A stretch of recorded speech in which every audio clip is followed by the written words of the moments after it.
In keeping with, and bee like as in bumblebee, because bumblebees can fly in many different directions.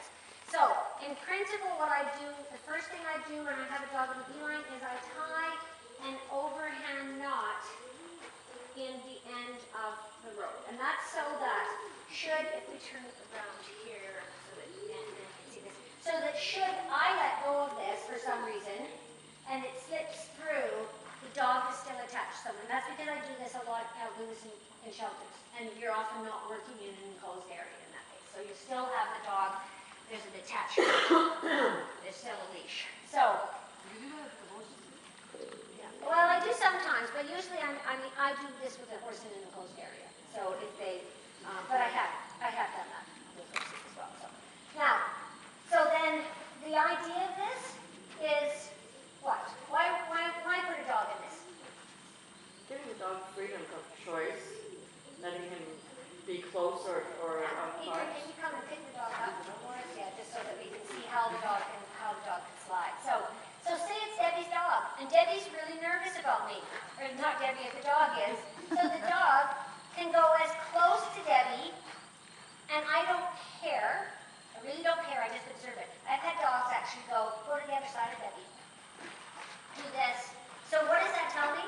How concerned they are about having someone on the other side. I don't care. I just keep moving a little bit, just a little bit of interaction. I might do a tiny bit stop and redo it later, but once they know that I'm not going to force them to do something, they gain the confidence to go, you know what, this is actually okay.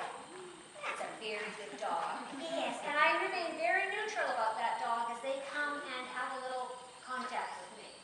Now, when we go to lead the dog, that's a very good dog. So we're going to just kind of walk forward with it, and we'll go around the little white container there. That's a very good dog. Notice where my eyes are looking. Very good dog. Now, if we want to ask the dog to stop, there's a couple of things you can do. One is just, I do a quarter turn, a little stretch, and a melt. Now, because most dogs will be shorter, it'll often be a little bit of an up, and then a melt. What a good dog you are. And I'm very careful that I don't put too much attention on this dog. I do pay a lot of attention to Debbie and very little attention to the dog. So then, if we want to make a turn with this dog, there's a couple of things that you could do. And I've changed this a little bit of late.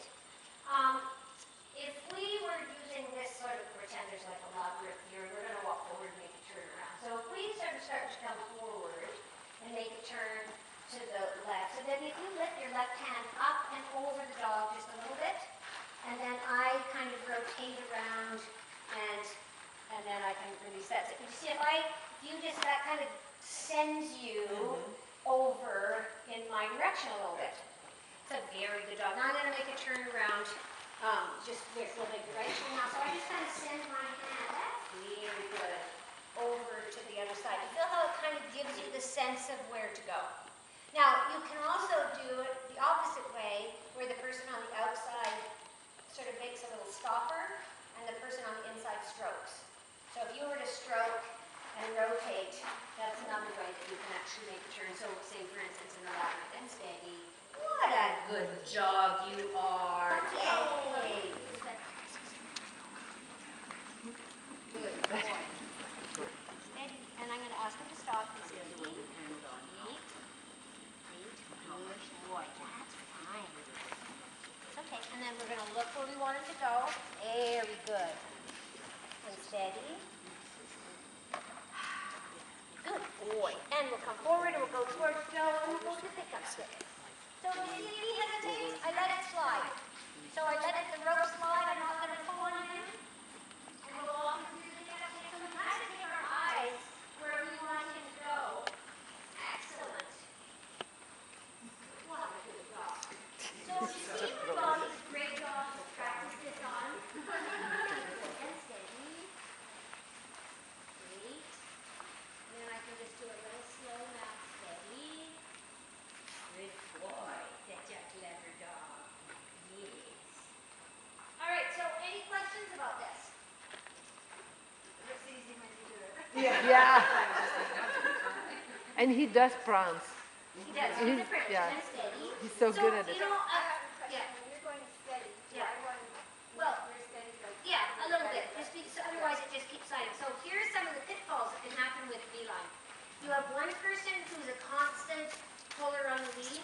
And they take all the rope away from the other person. And you have the other person who is just completely continues to give, right? So it's finding the balance. It's a really important thing with communication. If both people start to pull, if I'm working with someone and they're a real puller, say if you were pulling, I would just let my line slide a bit, and I'll tell you to stop pulling. But it's because if we both pull, we're going to get really big opposition on the very top. And we're going to head towards the left between the two green poles. Good boy. Let's go this way. And we're going to go to the cones, and we're going to weave between the cones starting on my side.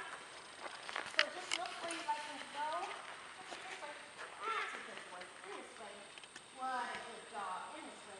Yay! Excellent. And then look where you want it to go. And let's go to the pickup sticks. So you see, we can just relax and walk along with him, and he has a chance that he needs to sniff or whatever, but he's not pulling. Well, walk through here. Excellent.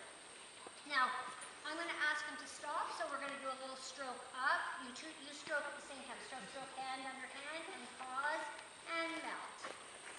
What I want a dog to do is learn to stand in their own balance. That's where self-control starts to come in. So he's a little bit maybe uncertain with everyone looking at him, so he starts to go into a little bit of fool around. So we're going to go over the surfaces. Now, I don't care if he goes over the surfaces.